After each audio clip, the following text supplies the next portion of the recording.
दोस्तों, आज जो हम सीरीज शुरू करने जा रहे हैं ये आपके मई 2024 के लिए बहुत ही ज़्यादा इम्पॉर्टेंट है। और वो क्या है सर? हम शुरू करने जा रहे हैं सीए फाइनल एएफएम के लेवल पर मल्टीपल चॉइस क्वेश्चंस की सीरीज।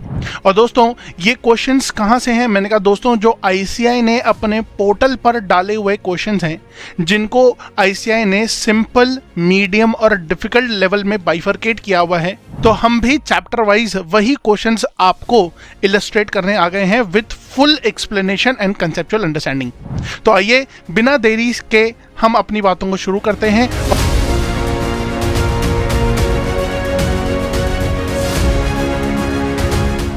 सर, जैसा कि हम देख पा रहे हैं यहाँ पर सबसे पहले हमें देखने को मिला foreign exchange exposure and risk management में जो सबसे सिंपल लेवल वाले क्वेश्चंस हैं, हम सबसे पहले उनको करते हैं। Question number 1। अब देखिए, एमसीक्यूज में आपको किन बातों का ध्यान रखना है? सर, जो गिवन इंफॉर्मेशन है उसको बहुत अच्छे से पढ़ना है। तो आइए हम स्टेप्स भी लिखते हैं। पहले steps for attempting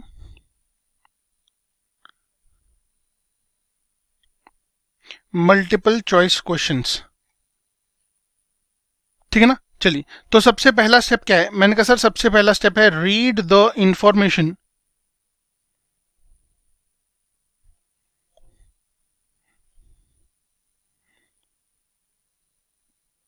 very very carefully.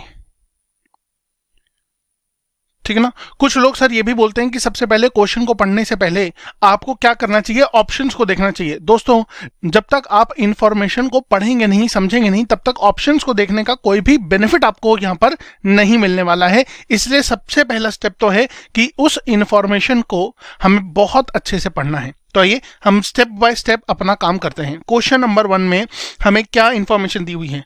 US dollar is quoted today at spot $1 equals to INR 80। ठीक है, इसके बाद इन्होंने बोला 6 मंथ फॉरवर्ड डॉलर कितना दिया हुआ है? INR 83 में। इसका मतलब ये हो गया सर, ये तो बहुत ही सिंपल है। तो क्या सिंपल हो गया? मैंने कहा आइए सर, यहां पर हम अपने क्वेश्चंस को प्रैक्टिस भी करने वाले हैं। तो क्वेश्चन नंबर 1 है हमारा, ठीक है, दैट इज स्पॉट रेट हमको दिया हुआ है रुपये पर डॉलर कितना? 80। और यहां पर हमें कितना मंथ फॉरवर्ड रेट दिया हुआ था? 6 मंथ फॉरवर्ड रेट दिया हुआ था। तो 6 मंथ फॉरवर्ड रेट हमें दिया हुआ है रुपये पर डॉलर के टर्म्स में कितना? 83। क्या पूछा इसने कि आप बताइए कि क्या होने वाला है डॉलर को? तो ऑप्शन में देखना, हमने सबसे पहले शुरू किया, this means dollar is at discount, this means future of rupee is uncertain, this means future of rupee is unclear, और लास्ट आया this means dollar is at premium. ठीक है, तो मैंने कहा सर सेकेंड स्टेप क्या हो गया हमारा? After reading the information very very carefully read the options given, read the options given. ठीक है, थर्ड स्टेप क्या हो गया? देन फाइनली आंसर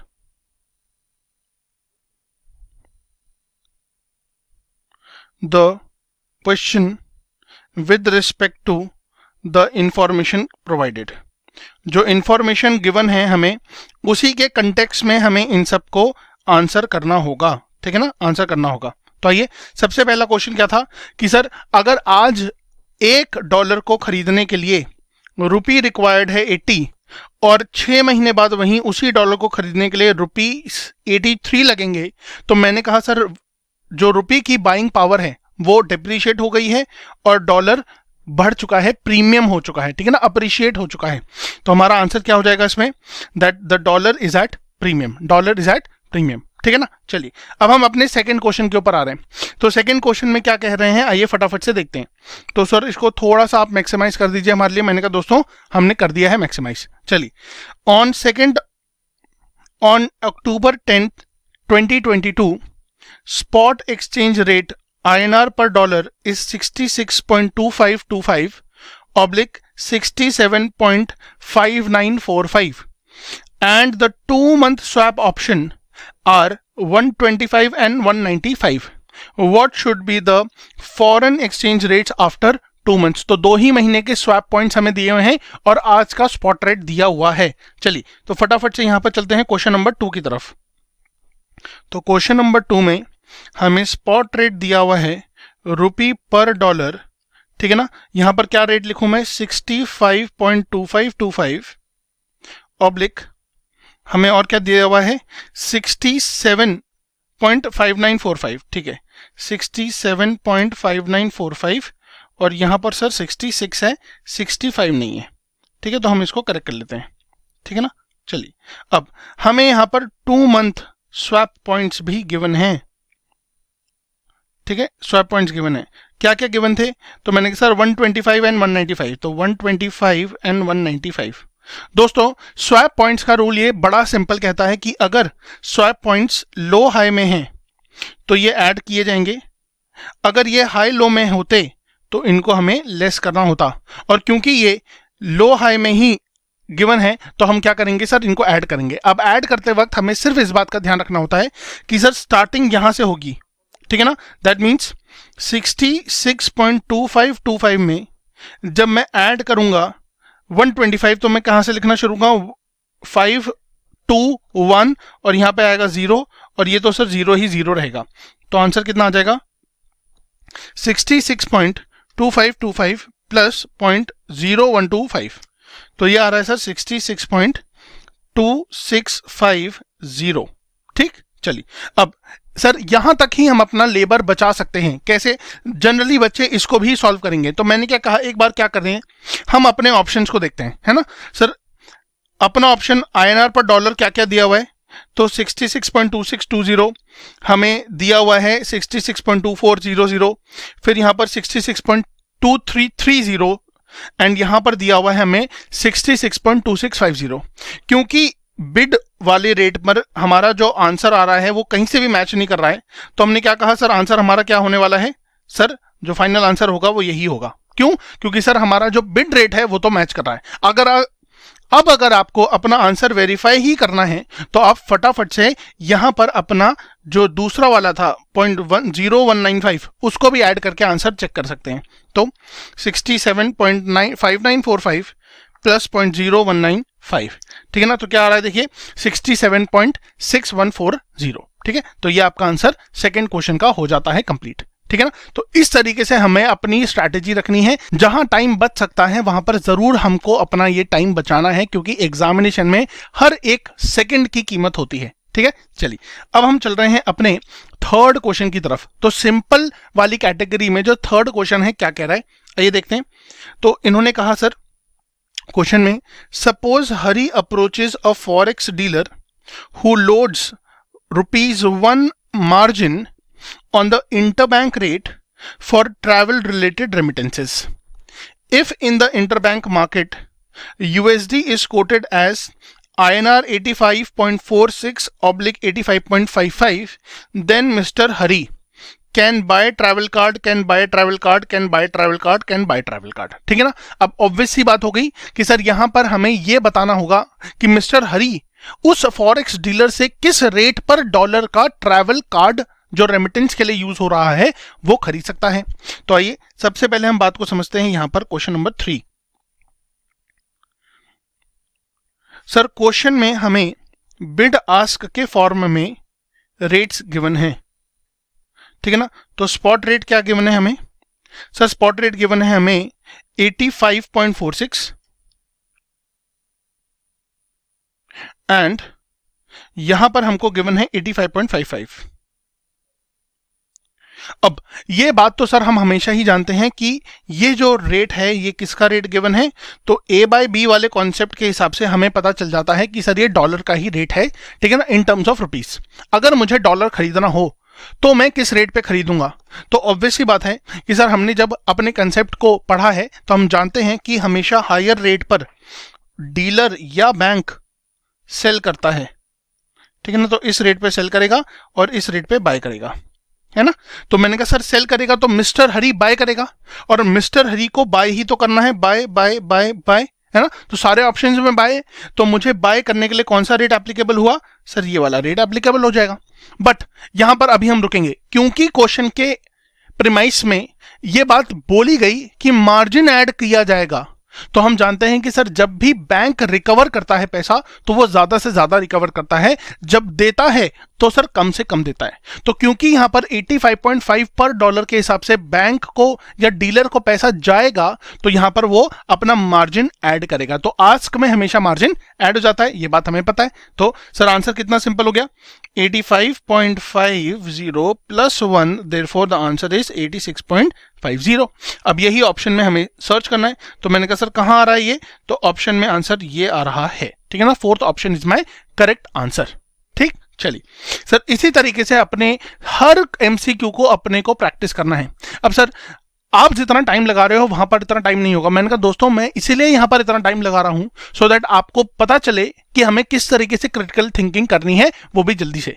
तो ये जो स्पीड है वो आपकी ऑटोमेटिकली इंक्रीज हो जाएगी जब आप मल्टीपल टाइम्स प्रैक्टिस करेंगे, ठीक है ना। आइए अब हम मीडियम लेवल वाले क्वेश्चन पे आ रहे हैं। तो मीडियम वाले लेवल में पहला क्वेश्चन देखते हैं क्या कह रहा है। सर क्वेश्चन ने कहा कि इफ डॉलर पर INR spot is trading eight 83.2000। अब दोस्तों यहां पे देखिए, यहां पर एक खेल खेल गया है ICI, और यही खेल हमेशा फॉरेक्स के क्वेश्चंस में ICI खेलता है। सर ये बात हम बड़े अच्छे से जानते हैं कि ये डॉलर पर INR दैट इज रुपी का रेट हो ही नहीं सकता है। ये रेट तो है रुपी पर डॉलर का ही, ये रेट तो रुपी पर डॉलर का ही गिवन है। और इसी के साथ साथ इन्होंने ये भी बोला कि 1 year swap annualized premium is trading at 6.8%, ठीक है ना। Then what would be the net outright rate. Net outright rate क्या होगा आप ये बताइए।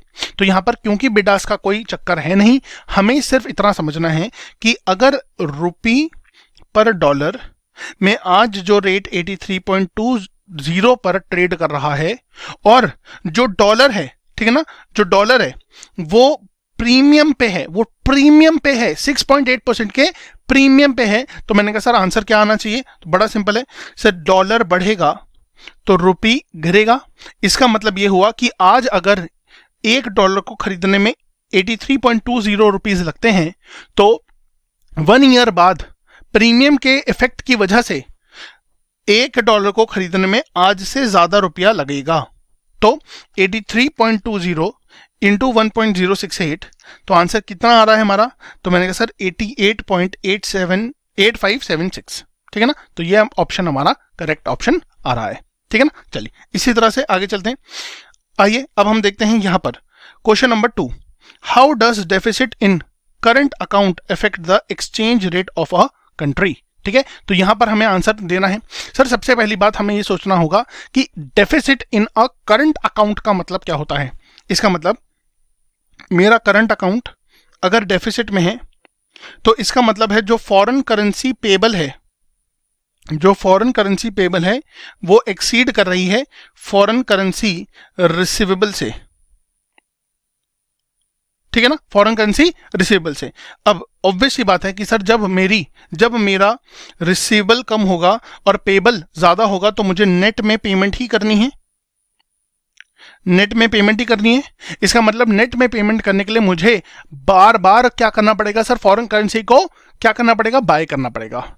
और जब भी ऐसा होता है, जब भी मुझे फॉरेन करेंसी ज्यादा बाय करनी होती है तो सर जाएगा क्या सर, होम करेंसी, ठीक है ना। और जब जाता है होम करेंसी ज्यादा और आएगा फॉरेन करेंसी, तो मैंने कहा सर यहां पर हमारा जो होम करेंसी है वो हमेशा डिप्रिशिएट होता है, ठीक है ना। अब यहां पर देखिए एक डिप्लोमेटिक आंसर दिया हुआ है, तो कुछ बच्चे जनरली सोचते हैं कि यहां पर हमें पूरी सिचुएशन तो पता नहीं है, तो हम डिप्लोमेटिक आंसर पे भी चले जाते हैं। क्या लिखा है देखिए एक ऑप्शन में, it depends upon the size of the deficit. तो ये एक डिप्लोमेटिक आंसर हो गया। यहां पर ये ऑप्शन जानबूझकर डाला गया है कि बच्चे कंफ्यूज हो जाएं। मैंने कहा दोस्तों जो बेसिक नेचर है होम करेंसी के डेप्रिशिएट होने का वो कई सारे फैक्टर्स पे डिपेंड करता है। जैसे हम जानते हैं इन्फ्लेशन हो गया, इंटरेस्ट रेट हो गया, और उसी में से एक फैक्टर कौन सा है sir, deficit in the current account. ये बात हमने ऑलरेडी पढ़ी हुई है, और क्योंकि ये बातें हमने पढ़ी हुई हैं तो हमें इस बात से बिल्कुल कंफ्यूज नहीं होना चाहिए कि sir size of the deficit से क्या होना है। अगर करंट अकाउंट में डेफिसिट है तो होम करेंसी डेप्रिशिएट होगी। आंसर ऑप्शन नंबर 2 ही हमारा करेक्ट है, ठीक है ना। चलिए इसी तरह से आगे चलते हैं। एक एक चीजों को बड़े क्लैरिटी के साथ हम समझ रहे हैं, है ना। तो फटाफट से आपको लाइक करना है इस वीडियो को कि सर इतनी क्लैरिटी कोई और नहीं दे रहा है, ठीक है, तो फर्स्ट टाइम हम लोग फर्स्ट मूवर एडवांटेज में भी हैं कि सर एमसीक्यूज सारे चैप्टर वाइज खत्म भी हो जाएंगे और इसी तरह आप अगले चैप्टर्स के लिए भी एमसीक्यूज लाते रहिएगा, तो हमारी प्रिपरेशन में बहुत ज्यादा एक स्टेप अहेड हो जाएंगे हम लोग, है ना। चलिए तो आइए फटाफट से क्वेश्चन नंबर 3 देखते हैं मीडियम वाले सेगमेंट में। Combination of two fixed floating currency swaps to fix currency swap is called. अब देखिए यहां पर थोड़ा सा कॉमन सेंस लगाएंगे तो बात अपने आप ही समझ आ जाएगी। मतलब देखिए हमने कहा जी स्वैप का जो जनरली तरीका होता है वो कैसे होता है, एक पार्टी यहां होती है और दूसरी पार्टी यहां होती है, या तो ये बैंक होता है या फिर कोई और पार्टी होगी, that is let's say be limited, है ना। यहां पर हमने क्या कहा, ये रहा एक लेग और ये रहा दूसरा लेग, ठीक है ना। ठीक है, अब हमने क्या कहा, यहां पर फिक्स्ड फ्लोटिंग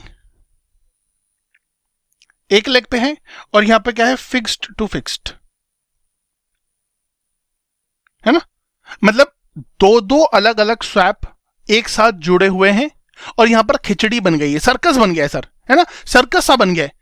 यहां पर कुछ भी क्लैरिटी नहीं है कि सर किस लेग से किस लेग में पेमेंट आएगी जाएगी, कौन से रेट पे आएगी, फिक्स पे आएगी या फ्लोटिंग पे आएगी। यहां पर सर्कस बन चुका है। क्या बन चुका है सर, सर्कस बन चुका है। ठीक है, तो हमारा ऑप्शन भी क्या होगा सर, सर्कस स्वैप होगा। ठीक है, आइए सर ये तो आपने हमें लेमैन के तरीके से समझा दिया। अगर सर आप इस पर एक छोटा सा नोट लिखवा देंगे तो हमारे लिए सर बहुत बेनिफिशियल हो जाएगा। तो आइए, व्हाट इज सर्कस स्वैप। तो हमने कहा सर सर्कस स्वैप को हम समझ लेते हैं कि it is a common strategy, ठीक है ना, common forex strategy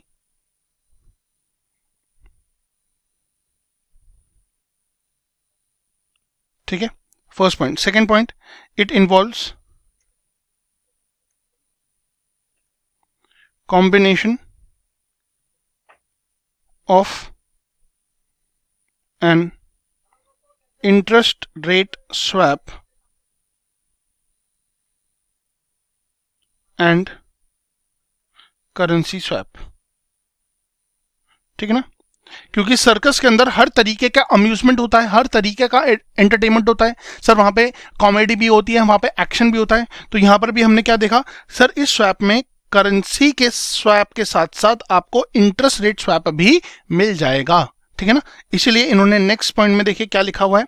next point में हमने लिखा है कि sir a circus swap thus converts not only the basis of the interest rate liability but also the currency side of this liability, ठीक है ना। तो वो करेंसी के साथ साथ इंटरेस्ट के भी इफेक्ट को अपने पर्सपेक्टिव के हिसाब से चेंज करने में, स्वैप करने में हेल्प करता है, ठीक है। चलिए तो आइए अब हम आगे चलते हैं। क्वेश्चन नंबर 3 हमारा यहां पर हो जाता है खत्म। अब हम चल रहे हैं अपने क्वेश्चन नंबर 4 की तरफ, ठीक है ना। तो क्वेश्चन नंबर 4 क्या कह रहा है, आइए सर। क्वेश्चन नंबर 4 में बड़ी सिंपल सी बात कही है कि आज डॉलर कोटेड है रुपी पर डॉलर, दैट इज 80 रुपीज में। 6 महीने का फॉरवर्ड रेट 84 दिया हुआ है, तो आपको बताना है एनुअलाइज्ड फॉरवर्ड मार्जिन क्या होने वाला है, ठीक है ना। तो चलिए हम फटाफट से अपने रफ पेज पे आते हैं और मीडियम सेक्शन के क्वेश्चन नंबर 4 को हम यहां पर फिर से ट्राई करते हैं। तो मैंने यहां पर लिख दिया है मीडियम, ठीक है ना, सो दैट कोई भी कंफ्यूजन ना हो। आइए, तो मैंने कहा सर जब भी हमें डॉलर पर प्रीमियम या डिस्काउंट निकालना होता है, या फिर मैं ऐसा कहूं, ज्यादा बेटर होगा ये कहना कि अगर ए बाय बी में अगर मुझे बी करेंसी पर प्रीमियम या डिस्काउंट निकालना है तो फॉर्मूला क्या होता है, फॉर्मूला होता है F minus S by S into 12 by N into 100, है ना, बड़ा सिंपल है। अब हमें फॉरवर्ड रेट भी दिया है, हमें स्पॉट रेट भी दिया हुआ है। तो 84 दिया हुआ था फॉरवर्ड रेट, 80 दिया हुआ है spot rate, divided by 80 into 12, N कितना था। तो मैंने कहा सर यहाँ पे बड़े साफ तौर पे लिखा हुआ है 6 महीने का हमारा फॉरवर्ड रेट है, तो 6 इंटू 100, तो ये कितना आ जाएगा 4 बाय 80 इंटू 2 इंटू 100, तो ये आ जाएगा सर 10%, ठीक है ना। तो अपना आंसर क्या हो गया 10%, ठीक है। चलिए, तो ये क्वेश्चन नंबर 4 भी यहां पर कंप्लीट हो जाता है। अब हम आते हैं अपने लास्ट क्वेश्चन के ऊपर मीडियम सेक्शन में, जो कि है क्या, dash theory substantiates that the expected disparity between exchange rates of two currency is approximately equal to the difference between their countries' nominal interest rates, ठीक है ना। तो यहां पर सर हम थ्योरीज को पढ़ चुके हैं, IRPT पढ़ चुके हैं, PPPT पढ़ चुके हैं और इंटरनेशनल फिशर इफेक्ट भी पढ़ चुके हैं। तो आंसर अपने को पता है क्या होने वाला है सर, इंटरनेशनल फिशर इफेक्ट होने वाला है, ठीक है ना। तो यहां पर दोस्तों हमारा सिंपल एंड जो मीडियम सेक्शन था, ठीक है ना, on the MCQs of forex chapter, वो यहां पर कंप्लीट हो चुका है। अब फटाफट से चलते हैं अपने डिफिकल्ट वाले सेक्शन के ऊपर, ठीक है ना। अच्छा दोस्तों, डिफिकल्ट वाले सेक्शन को शुरू करने से पहले जिन जिन बच्चों को ऐसा लग रहा हो कि सर ये डिफिकल्ट वाले क्वेश्चन तो आप जरूर से करवा देना, क्योंकि ना इसी तरीके के क्वेश्चन आएंगे, ठीक है ना। तो दोस्तों यस, आप अगर ऐसा सोच रहे हैं, आपका माइंड फ्रेम अगर ऐसा है कि इस लेवल के क्वेश्चन आ सकते हैं, तो ये तो ठीक है। बट अगर कोई सोच रहा है कि सर यही क्वेश्चन उठ के आ जाएंगे एग्जामिनेशन में, तो नहीं दोस्तों, आपको ऐसा बिल्कुल नहीं सोचना है। एग्जाम का जो लेवल होने वाला है, क्योंकि फाइनल के AFM के सिलेबस में बहुत ज्यादा चेंज नहीं आया है, इसलिए जो लेवल ऑफ पेपर है वो आपको अच्छा ही मिलने वाला है। तो यहां पर ये कोई भी डाउट मत रखिएगा कि सर क्योंकि हमारा ये फर्स्ट अटेम्प्ट है न्यू सिलेबस का, न्यू स्कीम का, तो यहां पर पेपर आसान आने वाला है, ऐसा बिल्कुल भी नहीं होने वाला है, ठीक है ना। और एकदम सेम क्वेश्चन आएगा, ये बात की भी आपको अपेक्षा नहीं करनी चाहिए ऐसे ऐसे, ठीक है। चलिए, तो हमने कहा सर सबसे पहला क्वेश्चन क्या दिया हुआ है, आप प्लीज हमें समझाओ इसको। A trader sold 20 lots of dollar पर INR इन एन एक्सचेंज। तो हमने कहा सर क्रिटिकल इंफॉर्मेशन को लिखना बहुत ज्यादा इंपॉर्टेंट हो जाता है, तो आइए हम यहाँ पे क्रिटिकल इंफॉर्मेशन लिखते हैं। तो हमने कहा सर लॉट्स कितने हैं, नंबर ऑफ लॉट्स 20, ठीक। अच्छा, एक लॉट का जो वैल्यू है, या एक कॉन्ट्रैक्ट का या एक लॉट का जो साइज है, वो क्या है सर $1000। तो साइज $1000। इसके बाद ही dealt at a future price of 78, मतलब अगर उसने सेल किया था तो F माइनस किया होगा एट 78 पर डॉलर, ठीक। अच्छा, 3 महीने के लिए, ठीक है। Currency future price is currently trading at 82 पर डॉलर।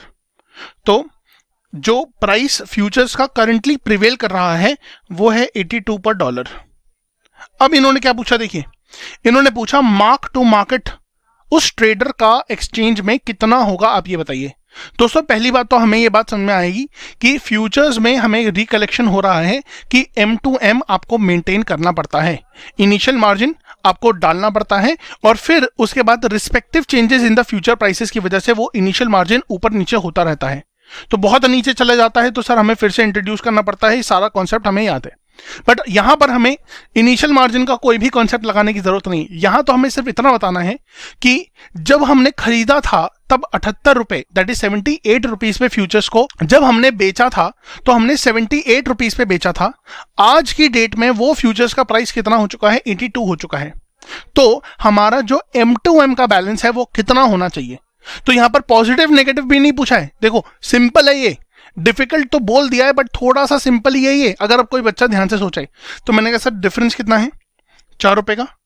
तो मैंने कहा सर तीनों को मल्टीप्लाई कर देते हैं, ऐसे ही निकालते हैं। तो मैंने कहा सर अगर आपको फ्यूचर्स में इस क्वेश्चन में प्रॉफिट और लॉस निकालने को बोला जाता, ठीक है ना, डिफिकल्ट सेक्शन का क्वेश्चन नंबर 1 कर रहे हैं हम,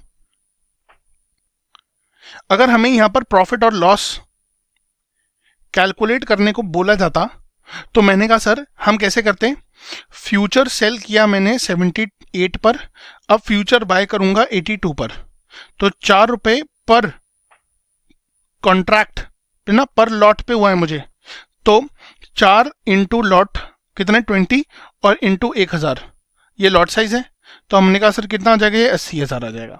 सिर्फ फर्क इतना है कि ये जो 3 महीने के बाद का फ्यूचर प्राइस नहीं है, ये आज जो भी टुडे, ठीक है, टुडे का प्राइस है फ्यूचर्स का।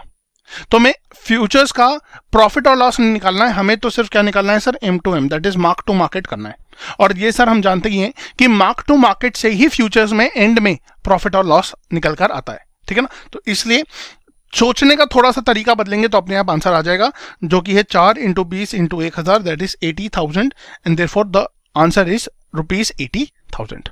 ठीक है ना। चलिए अब हम चलते हैं आगे। सर क्वेश्चन नंबर 2 क्या कह रहा है? क्वेश्चन नंबर 2 ये कह रहा है कि sir how can expectations affect the exchange rate of a currency. Sir expectations का मतलब है यहां पर कुछ लोग ऐसे होते हैं जो स्पेक्यूलेशन करते हैं, है ना। सर आप सभी लोगों को ये बात पता होगी कि 3 तरीके के पार्टिसिपेंट्स किसी भी फॉरेक्स मार्केट के अंदर होते हैं, है ना। एक होते हैं सर कौन से? आर्बिट्राजर्स। एक कौन से होते हैं? सर स्पेक्यूलेटर्स, हैं। और एक कौन से होते हैं? मैंने कहा सर हेजर्स होते हैं, है ना। तो यहां पर किसकी बात हो रही है? सर स्पेक्यूलेटर्स की बात हो रही है। अच्छा स्पेक्यूलेटर्स क्या करते हैं? सर अपने प्राइस बिलीफ के हिसाब से, प्राइस बिलीफ का मतलब है एक्सपेक्टेशन, ठीक है ना। हम क्या चाहते हैं, दैट इज एक्सपेक्टेशन। उसकी वजह से क्या मार्केट में चेंज आता है? तो मैंने कहा सर प्रैक्टिकल लाइफ में तो आता है। और यहीं पे आंसर क्या है? Speculators can have a substantial impact on the exchange rate through speculations. ये बात हमने समझ ली। अच्छा बाकी के 3 ऑप्शन भी पढ़ लेते हैं। सर क्यों सही नहीं है वो? तो आइए, करंट, स्पॉट और forward are often used to develop forecast. इस बात का इससे कोई मतलब ही नहीं है। Combination of forecasting techniques is used to develop forecast. Again sir यहां पर एक्सपेक्टेशन से कोई लेना देना ही नहीं है, ठीक है। Historical data is used to predict future values. Sir again यहां पर एक्सपेक्टेशंस के ग्राउंड पर कोई लेना देना नहीं है, क्योंकि एक जहां वो करंट, स्पॉट और फॉरवर्ड रेट को यूज करने की कोशिश कर रहे हैं टू डेवलप फोरकास्ट, दूसरे में फोरकास्टिंग टेक्निक्स के कॉम्बिनेशन से। फॉर एग्जांपल यहां पर हम जानते हैं फोरकास्टिंग टेक्निक अपने पास IRPT भी होती है और PPPT भी होती है, तो इन दोनों के कॉम्बिनेशन से हम डेवलप कर सकते हैं फोरकास्ट। तो सर अगेन एक्सपेक्टेशन से कोई लेना देना नहीं है। सर आप क्या कहना चाह रहे हो? दोस्तों मैं ये कहना चाह रहा हूं, हो सकता है कि ये इंडिविजुअल ऑप्शंस किसी और क्वेश्चन के लिए सही साबित होंगे क्योंकि ये स्टेटमेंट्स करेक्ट हैं, बट हमें आंसर किस बेसिस पे करना है? हमें तो आंसर इस पर्टिकुलर क्वेश्चन के रिस्पेक्ट में ही करना है। Therefore this answer is the correct answer, ठीक है ना। चलिए आइए क्वेश्चन नंबर 3 पे चलते हैं। तो मैंने कहा सर क्वेश्चन नंबर 3 को फटाफट से अब हम पढ़ेंगे, तो आइए शुरू करते हैं पढ़ना। TNL Limited has submitted its bid along with bid bond guarantee of its bank for greenhouse gas construction project। ठीक है ना। तो हमें सिर्फ इतनी सी बात समझ में आई है कि सर अपने बैंक के थ्रू गारंटी के साथ मैंने एक बिड सबमिट किया है। किसके लिए? तो मैंने कहा सर सबमिट किया है मैंने green house gas construction project के लिए, ठीक है। कहां पर? ऑस्ट्रेलिया में।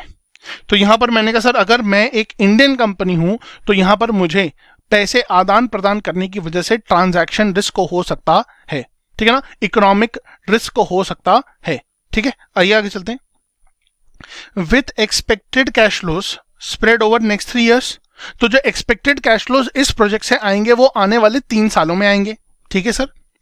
दो its pricing is very competitive, it is not sure of securing it due to other factors. मतलब क्योंकि बाकी सब लोगों ने भी बिड सबमिट की होगी।